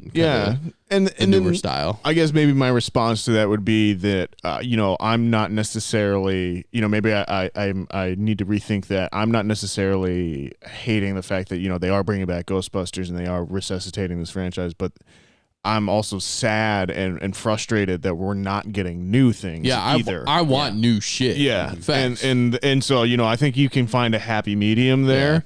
And maybe that is bringing back, something like a Ghostbusters and everything like that again. But, it's right now, it's just everything. Yeah. There's just so much shit in the world right now in terms that you could watch. It's insane. But, so I think that's my brief non-spoilers thoughts, aka a 5-minute diatribe. Sorry about that, guys. Yeah, I definitely enjoyed this movie. I just say it's just not really for me. I'm not that target audience who grew up on this kind of thing. I didn't watch it a ton as a kid. Like I've seen it a few times. I think I've seen the original like twice. Saw the other one in theaters. I'm just not the super like target audience for this. And while I understood most of the references, it wasn't like they hit home for me in a super nostalgic way. Well, and that's kind of what I wonder too. Is this kind of supposed to be aimed at those people in mine and Tyler's generation, and they're just hoping we drag our families along to it, kind of thing? I really do. That's how it feels. I mean, there's a lot of fan service in this movie. Well, and it's done well. It's done well. I would never say this is honestly like it's a lot of good fan service in this movie. I'm just not the fan to appreciate But it. maybe that's part of what we've kind of been talking about, and part of the limitation of that is when you base these movies so heavily in nostalgia, you are in essence creating it for only a portion of the population, and just hoping that they drag people along with it, and that's not causing them to engage because they want to enjoy something or they find it interesting. It's causing them to engage just because they're held hostage. It's not necessarily the right reason to make that movie. Correct. Yeah, you want to draw in as much audience as possible for the most part. Right. And while you can, and hopefully it tried to accomplish both. And I think they try to accomplish both as far as like not doing it not beating you over the head with it, and making it easy. And because they also kind of like the things that you need to know from like the past, they'll show you find and out. they give you, Yeah. which is good. So you're not like overwhelmed by that. It's approachable to like someone who probably hasn't seen the original, but like I don't know who hasn't seen the original wants to go see this. So don't really necessarily know exactly where that audience is, and that's kind of how I felt coming out of the theater. But overall, like, still pleased. You know, Yeah. It exceeded my expectations, which were fairly low, just because I've been let down by something like this so many times. Sure. And I think a lot of people kind of felt the same way, and I'm glad that a lot of people have come out at least enjoying this, and feeling good about it. And I know, there are a few people I've seen on Twitter that are huge Ghostbusters fans that are like, this is what I wanted. This is a sequel that I kind of wanted. So that's good. Good for them. Yeah.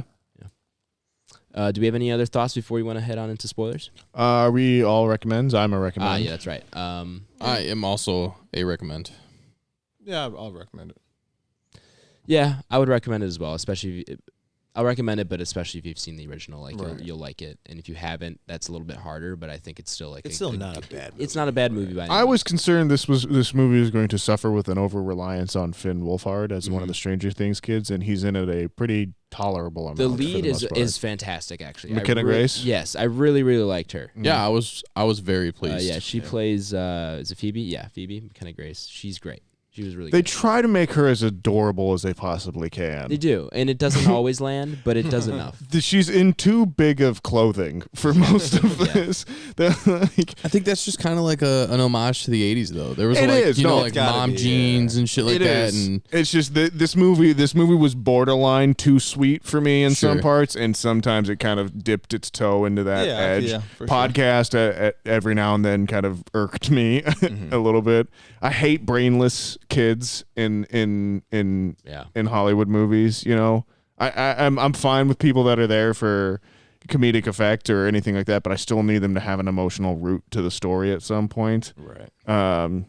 He's kind of just there to be there for the most part. He doesn't really do much. I mean, I like the angle of the friend Yeah, for the they had daughter. that dynamic for sure. Yeah, and I think that was a really nice inclusion there, and I really liked their interactions Yes. with everything. I was trying to think. Yeah, Finn Wolfhard. I thought I was a little bit concerned when the movie originally came out that they was going to rely on him a little bit too much. You could definitely get that vibe, maybe a little bit from the advertising too. Yeah, I think they wanted to play him up Every and they- time I see him, I just think that we need to get a remake of Face Off with Finn Wolfhard and Timothy Chalamet. Oh, sure. Just fucking That'd be remake pretty that close. and, Yeah. Paul Rudd's always great to see. His Yeah. charisma carries a ton of this movie for sure. Yeah, he fits well and they his character fits in well, and they cast him. Yes, well. definitely. He never overdoes it. When's the last time you guys saw him? Probably Man. Avengers. yeah, man. Something So, something Avengers-esque. Marvel, yeah. Has he been doing much else? I don't know. No, I was Probably Genuinely not. don't know either. But I He's know got we enough caught him money. in when we did not forgetting Sarah Marshall. I always want to say that, but that's not the movie. He's in that. But, He's in Forgetting He Sarah is. Marshall. Oh, is that the movie we Yeah. watched? Yes, Yeah, it he's is. in it, okay. Yeah, he's the surfboard instructor. Kunu. I quit wearing a watch when I moved out here. Yeah, I always get that and another chick flick of that era mixed up. I don't know why, but nonetheless. Knocked Up. 51st Days. No, 40-year-old version. no, that's a good one though. We're back to the listing portion Forgetting of the Sarah program. Marshall. No, that's what we watched. Oh yeah. That's what, and I almost was like, Fuck. Yeah, that's it. Wait, you didn't do that as a joke? No, I didn't. Oh no. I was thinking of like something that's tropical, and I was like, Forgetting Sarah Marshall tropical, and I was man. like, fuck. Man, You went in a straight circle, man.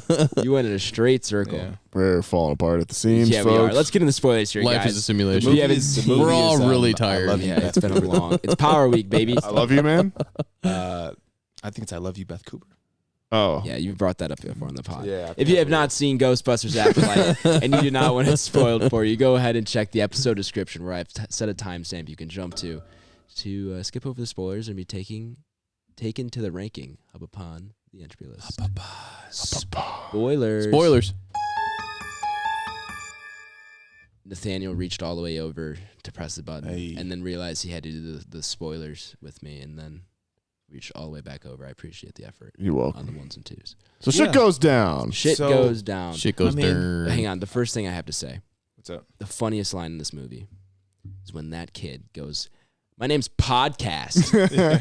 I laughed so hard. I think the best part is when he's like, you know, your mom and Mr. Garberson are gonna bone, right? And I was like, That was funny. I was like, I did not think that they were gonna say that. I was like, that's awesome. Yeah, Paul Rudd's escort line was really funny. Yeah. Yeah, that was good. So yeah, they definitely got a few jokes in there. So yeah, it's I thought pretty good movie. as soon as Bill Murray comes on screen, he is just so much more charismatic than everyone else. Yo, yeah. Bro, they're Hilarious. so old. They are. that's all I thought. They are. Bro. Wow, he looks really old. Shout out Harold Remus. Yeah. Yeah, RIP. yeah, and I think that's how they got these guys back to do that. Yeah. They were just like, "Hey, listen, we're gonna make it for Harold, and like this Thanks. is kind of like so that send-off gentleman's thing. actually He passed away. he Yes, has yeah, actually he's passed. passed. Yes. I was kind of thinking that just from how they play it. Yeah, you Yeah. know. They almost got me, man.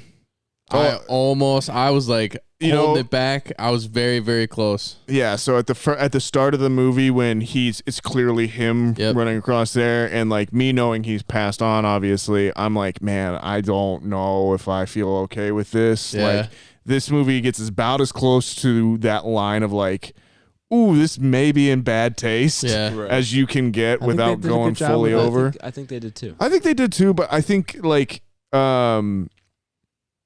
you know, I was talking to Waz about it a little bit too. I think one of the drawbacks of this movie is that it hides information with no real payoff. Like one of that being like the reveal that that's Harold Ramis's character at Sure. the start, and like you don't find out that their last name's Spengler until 45 minutes into Right. the movie. Yeah. When at every point you're like, yes, it's Egon's kid. We Correct. know. Like if you have seen Yep. Ghostbusters at any point, you're like, you immediately know what's going on. look at her. Yeah. They're wearing the same fucking glasses, and the same Exactly. curly fucking hair. Yeah, I loved that there was so yeah, that was one of my criticisms with it, was that it did kind of hold back some of that information for no real dramatic effect. Yep. But you know, that's movies. That happens all the time. That's blockbusters. I liked a lot of the kind of subtle jokes they had in there, like when she goes down in the basement and you see all of the different fungi and they're right there, and he's like, and he throws back to the first film of I collect various molds and Yep. fungus and everything. Thought it was really interesting that they went with the thing that Egon basically like goes crazy and doesn't tell his friends. And Well, kind of I guess comes you out find there. out later that he did try Right. to reach out, but they were just like, "You're fucking crazy, man." Yeah, yeah. So I think that kind of sucks because, you know, obviously that they're trying to throw some way in there of how they kind of broke up, but I think there should be a more realistic version And there of is them breaking up versus just Harold Remus going crazy. there is a part of me that just goes, this movie suffers a ton from Force Awakens syndrome, in that it is in essence a retelling of the first film, Sure. just in a different style and almost different genre in some ways, and in an updated way. Whereas the first one is that frat boy R-rated, you know, National Lampoon's comedy mixed with this supernatural story. This is the Spielbergian, you know, family mixed with the supernatural story. And so, and I think for me in that way, that actually helps me in some ways, of just being like, this is like almost like different people's interpretations of the same events, and they're kind of like loosely linked. You can almost think of it that way, rather than like a direct sequel. But I don't know. Overall, I enjoyed myself. I Yeah. will say that. But I've talked a lot now. You guys talk some. I liked Muncher for the most part. I didn't love Muncher. I really do. Yeah, he's fine. I really do prefer Slimer. I really wish they would have just kept Slimer. Do you think they should have brought him back? I think so. I think so too. Because like part of me is like, what happened to him? Sure. Okay. You know, like where'd he go? Yeah. And so I really wish they would have brought Slimer back. But I'm cool with Muncher. Yeah. I did like the fact that they kept the animation style to a minimum, Yes. because they could have way overdone, Which I think the they did spirits and the ghosts in the 2016 version. I think they kind of 110%. But yes, I really enjoyed the effect of the over the mountain and everything Yep. of that. Like it's very similar to the first one. And then you get the gatekeeper and the Yes, keymaster and the puppet style of those Yep. dog demons look very similar to the original stuff, which I thought I was a agree. great idea.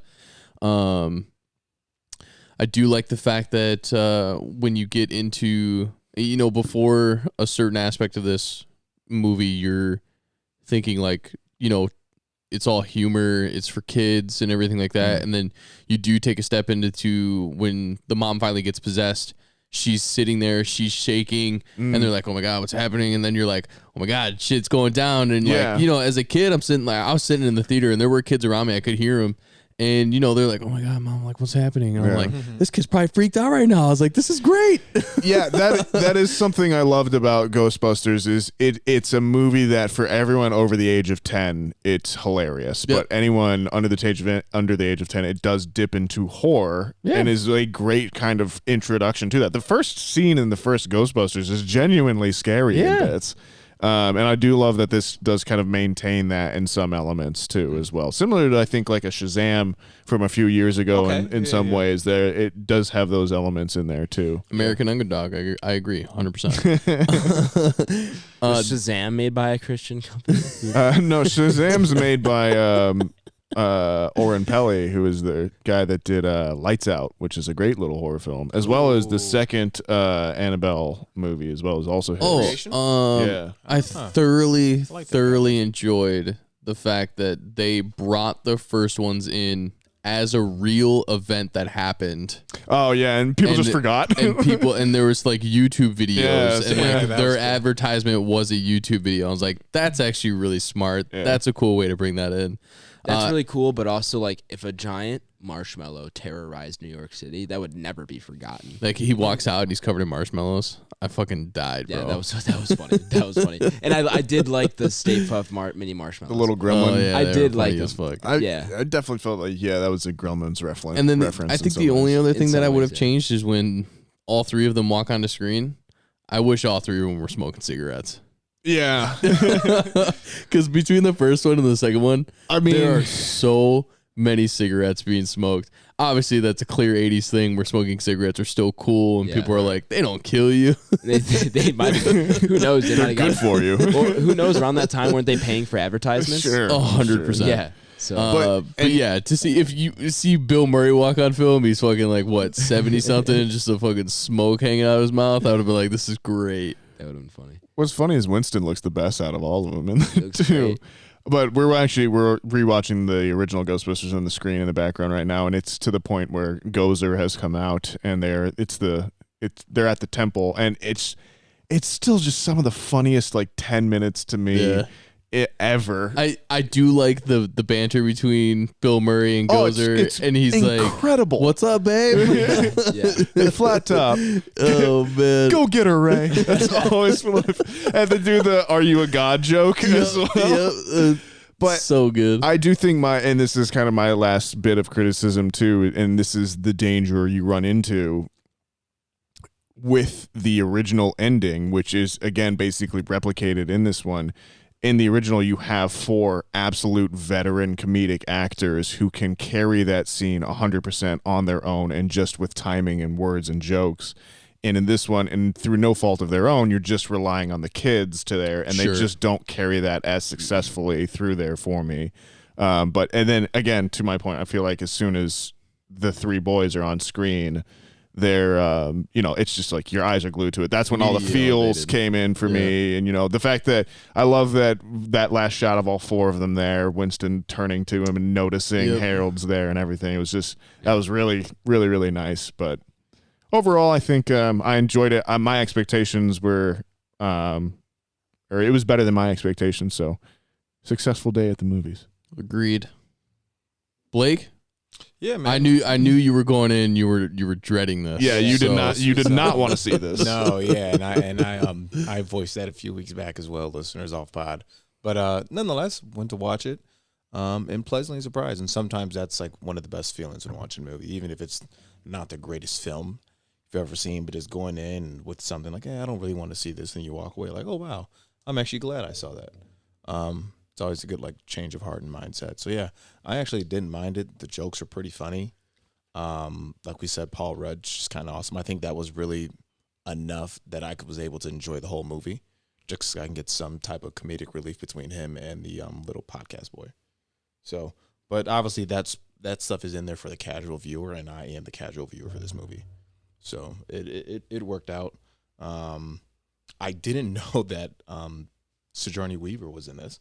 Oh, in the original? Yeah. So like I was like, oh, and she was in the post credit scene. Mid credit scene. Yeah. I honestly did not know there was a post. I only watched the mid. I didn't know either, and then someone next to me in the theater was like, "Oh, there's the second one," and I looked it up, and there was. So I was like, "Oh, Dad." What is the second one? I don't know if I saw it. I can't remember. The second one is what's his face? Winston goes back to the firehouse and then opens up the garage door and brings in the Ecto one. That's awesome. No, I didn't get to see that. Kind of setting up a sequel. I'm down. Yeah. But yeah, so it ended, and I saw some people sitting around. I was like, maybe it's got post-credit scenes. And there's also a conversation between Winston and, or is that the end of the movie? I think that's the end of the movie. Can't remember. There's a conversation between Winston and I think it's Janine. Yeah, that's definitely post-credits. Yeah, okay, then yes, then that's what it is as well. So he talks about how... Oh, because they said Winston made a fortune or something like this. So has he like bought the firehouse? It's like he invites her basically to like his Manhattan business. He's like something like, I started this company with 2 employees and grew it into like a global enterprise, something like that. Huh? It's probably on YouTube. You guys could probably search it. I'm sure. Yeah. But yeah, so I saw that and I was like, oh, she must be in the original. So like that made me like it a little bit more just because she's an alien. So yeah, it had just little things like that was enough to get me to enjoy it. Is Gozer played by Olivia Wilde in this one? That was cool. I honestly don't know, but now that you say that does kind of ring a bell. And it's a little bit confusing on IMDb because when I checked earlier, it was like Olivia Wilde was uncredited, but then there was another actress under her as Gozer in there as well too. But it looked like Olivia Wilde to me. It kind of does now that you say that. She does have those eyes. Gozer is like that. Yeah, the demon lady with the flat top. Yeah. Okay. Which I also love that this movie has just insane lore for no apparent reason. Yeah. And in the first one, it's just kind of brought up and everyone just kind of like goes with it. And I love a movie that does that. Like just bring up anything weird. You can just address it and just move on and just accept it is because it's a film. Yeah. If you Google it, Olivia Wilde is credited with Gozer. That's Gozer. Gozer the Gozer. On IMDb it says Gozer is Olivia Wilde, but then it says uncredited, so I really don't know. Yeah. But could be, could not be. She's great in Tron Legacy. Oh. And she's in The Lazarus Effect. The what? The Lazarus Effect. Oh, yeah. Which have you seen that movie? I have seen that. Is it bad? I thought it was bad. Yeah, it's pretty bad. Okay. What were your feelings when you heard the proton pack power up first time? You know what? I was it was pretty cool. It was pretty cool. Yeah. I enjoyed it. Also, I did notice they cut the line for when they turn on the proton packs where they're like, make it hard. Yeah. I was like, not going to have the kids say that one, are you? It was good, man. You know, I was very pleasantly surprised. Yeah, it was fine. Yeah. Yeah, I think it was serviceable, or it was good, but yeah. I was I don't need another one. If it's another one, I want it. They kind of set it up for one. Don't do it. Just based on the post. Give me like 2 or 3 years. Don't come out with one have them next grow up year. a bit. I don't need them teenage. Yeah, I don't because need them I guess maybe. Yeah, I don't know. Have them grow up some. I don't know. Maybe wait. I would almost just take another version again. Yeah, like, give me like the Ghostbusters, but like do a it different director. Yeah, do it like Batman. Yeah, no, honestly, like you give it a different vibe every time or something. Have it like a different story or something. I don't know. Set it in Detroit and have like a bunch of guys out there doing it or something like that. Okay. Or Car monsters. Yeah, that'd be awesome. Like, just make it different or something like that, and that way you can even tie in the 2016 one to it as well too, and have it more of kind of like in that same vibe. Like a Ghostbusters multiverse. Oh God. No, we don't need monsters. Well, no, I don't need that at all. Never mind. I'm taking my. So your solution to this incoming movie, Fast and Furious crew. Listen, could they take down these aliens, these ghosts? What I'll say is, crossover Adam, you've all been waiting for. What I'll say is that if we are resigned to this world in which they just keep the franchises going with an endless stream of sequels, I would at least like something more like that rather than this where we drag along. Rather than like a Bill Murray's corpse Star for the Wars next 3 sequel, ones. a Star Wars sequel trilogy. Correct. Yeah. You don't want that. give us the anthology. Which they just said that they are cutting Patty Jenkins' Rogue Squadron movie as well. Are they cutting too. it? I didn't see that. Yeah. I think it's off the schedule now. So back on board for me though, and I complete my dream of a Marvel fighter, or not a Marvel, Star Wars fighter jet movie. Let's do it. Squadron Productions. Star Wars dogfight We'll put it in movie. the app. There it is. God, I love dogfighting. That'd be so much fun. That's something we're going to take out of context a lot. Want to cut that clip? Yeah. We love you, man. We're going to cut that. My name's Adam Swartz, and I support dogfighting. Y'all know what I meant. We're talking about Rogue One. Planes, trains, and automobiles. I'm just messing with you. I am going to cut that, but It's out of love, man. I know. It's incredible. I would say leave it. Leave it? All right, well, we'll figure that out later. We'll see. We'll figure it out. Should we throw this thing up? Let's Yeah. throw this thing up. Let's keep it as brief as we can get here. 5. No, I'm just kidding.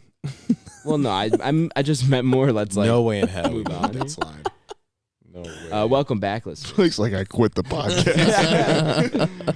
Welcome back, No way. listeners who skipped over this spoiler segment of the podcast. We're gonna go ahead and rank the Ghostbusters Afterlife up upon the Entropy list.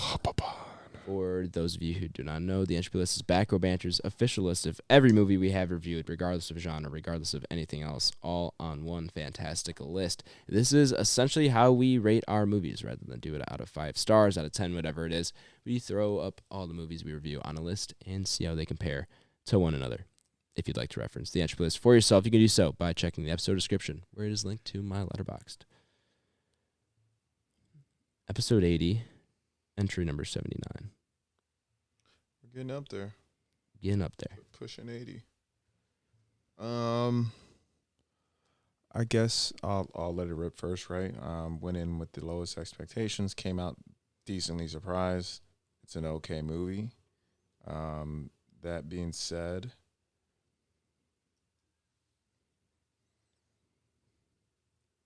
I think I'm gonna put this. You know what? I'll do it. I'll put it at 59. 59. So I'll So put it above Halloween Kills. Okay, so right below Trick or Treat. So 60. Below Trick or Treat, above Man, Halloween I think Kills. this is higher. You think it's higher? Yeah. How high are you going? I'm pushing like 39. Whoa, Ooh. whoa, Yeah. whoa, whoa, whoa, whoa, whoa. Where we Okay. at? 39. So that'd be above Conjuring 2, below Yeah. Frozen. Yeah. Adam? I'm back down towards Blake. I am more of a 61 type man. Okay. Wow. Right below Halloween Kills and above Wonder Woman. Yeah, the trick to me was trying to get it over Wonder Woman. Yeah. And then once I was like, you know what, I'll do it. I mean, anything's borderline better than Wonder Woman. Yeah, Ty's definitely the lowest on that film. He certainly don't mind is. that one. Yeah, he certainly is. Oh, man, this might even be lower than that. I don't know. You're crazy, bro. You destroyed The Greatest Showman. Yeah, but that shouldn't be that high. That's just an outlier. I'll have to ignore that one. And Nathaniel only hates it now All right, because I'm gonna he leave it thinks there. P.T. I'm gonna leave Barnum's it a piece there. of shit. I'm seeing antlers in F9, and I'm like, oh, I like those. Which he kind of is. Anyway, Yeah. I'll leave it at 61. No, I knew that at the time. Nathaniel? I don't have it as high as Ty. I don't have it as low as you guys. I have it at 45, Wow. right after The Rock, right above Insidious. Wow. Okay. Good. You said 45. Yeah. Mm-hmm.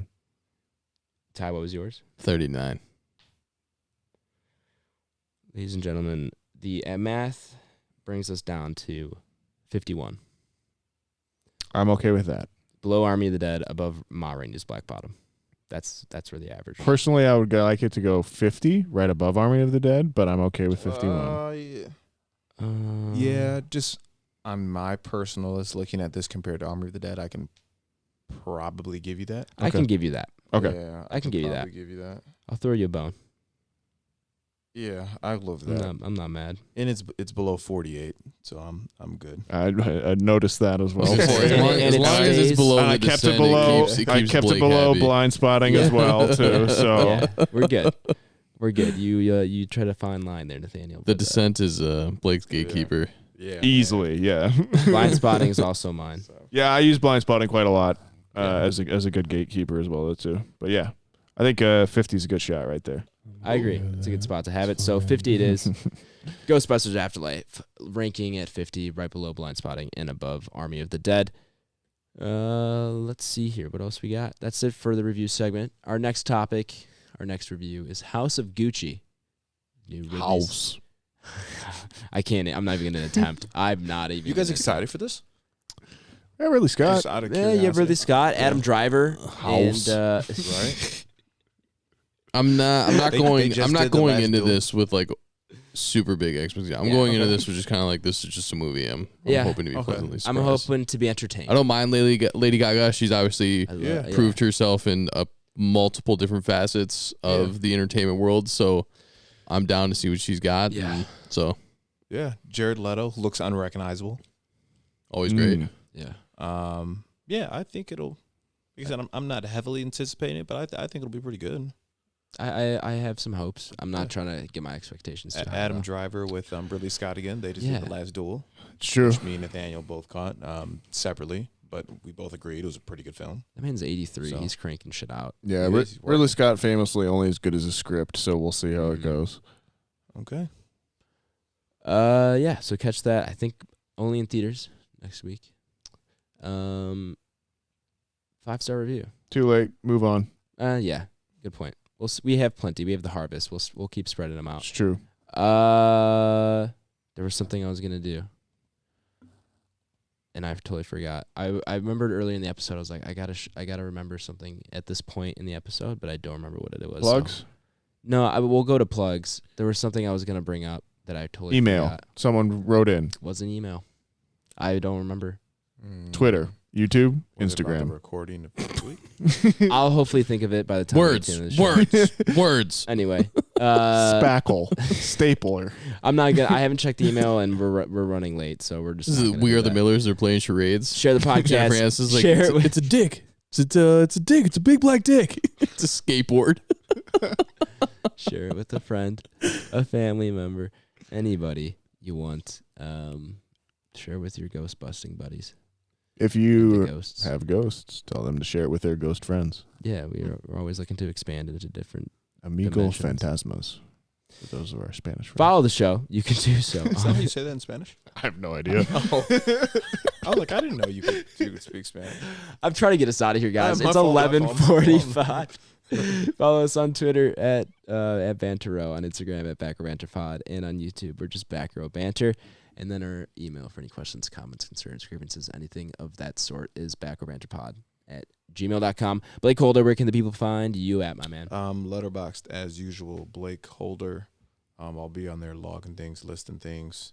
I keep saying I'll put a review down on things I genuinely like. Haven't really come across that too much. Next one off the top of my head, I could probably manage maybe like Scream or something of that nature. Screams. So we'll see in about a month. I should probably have, or about 2 months, I should say. Should have another review on there. But nonetheless, see what I'm watching, see what I rate them. I'll give them 0 through 5 stars, and I'll pass it over to. Let's go to Ty. Oh, hey. Twitch.tv/Ultrabajo87. I have been streaming pretty regularly Sundays, Mondays, and Wednesdays, usually 9 o'clock to 12 p.m. It's a late stream usually. Hopped in that stream the other night. You sure did, and I appreciate anybody that stops by. It's It was a lot great of fun. gameplay. It's more fun the more people are by. I Oh my did God, have yeah. a good night on Sunday. It was Yeah. a really good night. It was fun. And then occasionally I pull some Pokemon cards after the stream to kind of calm down. yeah, not gonna lie. So I watched your stream for like an hour and a half. Fell asleep at one point. Woke up like 45 minutes later. You were opening Pokemon cards. I was like, oh, this is awesome. Let's go. And then I went back to bed. I'm all right with that. Well, you had ended your stream when I went back to bed. Got it. So it was like the tail end of the stream. It was- Well, I appreciate you stopping by. I appreciate anybody that Course, man. stops by. It always helps. y'all should tune in. Yeah, I agree. And talk, please. Yeah, It it's helps. always more fun. So, and then Instagram, Letterboxd, and Twitter are all Tyler Vidalis, Vidales. Blake. Blake started. Oh. He What handed the it to you. fuck? You're falling dude, apart, I'm man. so out of it Power today. weed. Power weed. Fuck, man. Nathaniel. Yeah, it's Letterboxd at NS Gingrich, and Twitter at NS Gingrich, Instagram at Nathaniel G92. other podcasts, Sandpiper Tapes, later. I'll finish this off here. I'm on Twitter at H24, on Letterboxd at H, and I'm going to plug my Twitch, twitch.tv/H. Now that Halo's out, and I'm going to definitely be playing a lot more. I'm thinking about bringing back the stream, because Halo is always what I kind of used to stream. And it's one game I feel like I'm pretty good at and actually good to watch. Call of Duty and Halo are the only two where I feel like I'm worthy watching entertainment-wise. So tune in there whenever I turn that on. Gotta get some stuff figured out. A lot of stuff figured out, actually, to turn that back on, but we'll get there. Thank you guys for listening. Episode 80. 80. Nice little round number there. I love it. I love Yeah. 80. 80 is a great number. Yeah, it is solid. You say you know introduce yourself to someone. Oh, yeah, I got a podcast. Oh, you know, and you go, oh, I got 80 episodes. I got We're at 80 episodes. Yeah, we're at 80 episode reps of 80 anything is a episodes. lot. Ain't no Start putting it motherfucking in joke. perspective. Yeah, any joke. We committed, and we've only missed 2 weeks. Not this week, though. Not this week. We powered Nah. through. Power week, baby. Power through on Week. Power Week. Thank you all for listening. Thank you guys for powering through this episode, especially if you made it this far. You're my favorite type of listener. Dedicated. Dedicated. Truly. Join us next week for a review of House of Gucci. House. We'll BRB. Be excellent to each other, everyone, and we will BRB. Thanks for stopping by. Appreciate anything you can and will do to help us grow. And if you do need a Ghostbuster, please call 555-2368. And they will call. We're And they will ready to believe you. But just be thankful and just carry that and, just be kind to one another. And we will BRB. Yeah, thanks for listening. It's the holidays, so we should all be thankful for something. No matter how small it is or how large it is, everyone's got something to be thankful for. So that's all we got to say here. We'll BRB.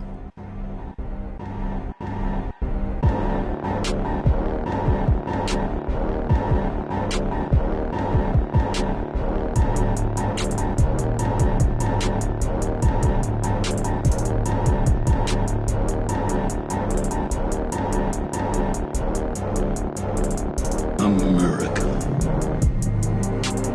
Ready for another lesson. Very true. though. I've started the recording, ladies and gentlemen. Amazing. We're here. We're live. All 4 members of the squadron gathered at the Hoffman Estates offices, Yeah. The central location. the central location. HQ, as it I was were. about to say headquarters. Are you a hockey guy, Nathaniel?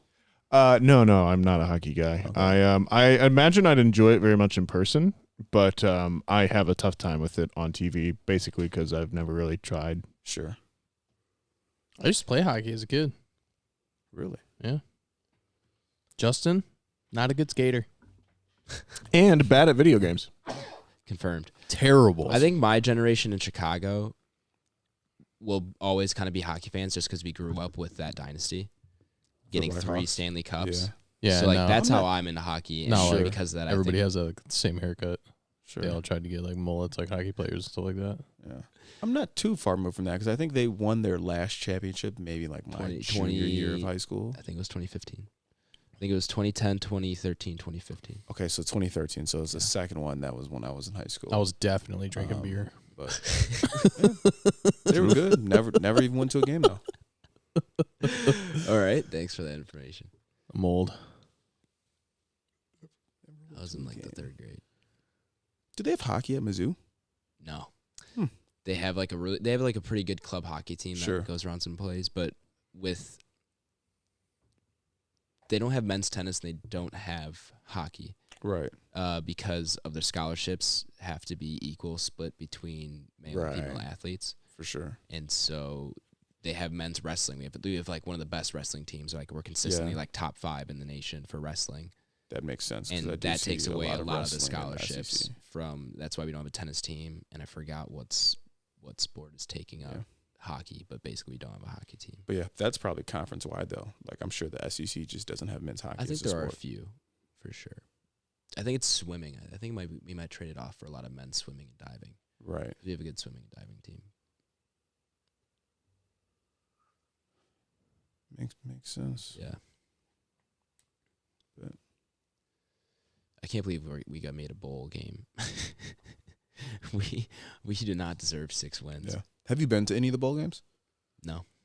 We've only been to one because COVID canceled last year's against Iowa, which was going to be in Nashville. Fuck COVID. Yeah, that would have been a pretty reasonable trip to make, though, and that would have been cool. Yeah, you it know would what have I been mean? fun. Oh man, I would have been in Nashville I too forgot where around we COVID. played my freshman year. We got a bowl game my freshman year, but I forgot where it was. Yeah. I don't think I won. Was it? We played. Did they play West Virginia? Was that your freshman year? No, well, we did play West Virginia. West West Virginia. My freshman year, but that was, That wasn't a bowl game? yeah, that was their first the first home game. Okay. I remember going to that. I'm sure that's a pretty good game. West Virginia's not bad. I think we stomped them actually. Hmm. Because that was the year Kelly Bryant transferred from Clemson. Yeah, freshman yeah, year. right. That sounds right. And so we won 5 home games in a row. We were 5-1. We lost to Wyoming for our our way opener, season opener. We lost to Wyoming. Everyone's pissed, and then they come back, win 5 in a row at home. Everyone's like ecstatic because we beat West Virginia, we beat Ole Miss, and West Virginia. You got one for Mississippi. Mississippi Queen. There you go. Glad I asked because you had it. But we beat both of them at home, and then I think maybe beat Kentucky at home, and we did. It was for a homecoming game, so we beat those 3 teams at home. Everyone's hyped. We get ranked 25, and we lose 5 away games in a row.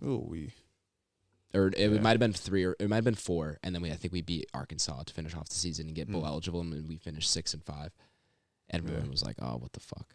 Yeah. And then our coach got fired, and so now we have a new coach. Now we're rebuilding, but we have the 17th best recruiting class in the country for next season. Yeah. I mean, you guys are always going to recruit well, though. It's SEC football, you know? Well, we weren't for a little bit. Barry Odom wasn't doing great. Really? Yeah. So, but this new guy, Drinkwitz, is recruiting really well, but I have some qualms with how he's coached the team this year. Yeah. And I don't know. Recruits can only do so much if you can't coach. I mean, recruits will help, but Right. you can't. I don't know. He's also the offensive coordinator. I just have not agreed at all with how our offense is called this year. Well, it's got to be called better than the Bears. The Bears are horrible. Not good. Yeah. Not good, Pat. That's some frustrating football to watch. For sure.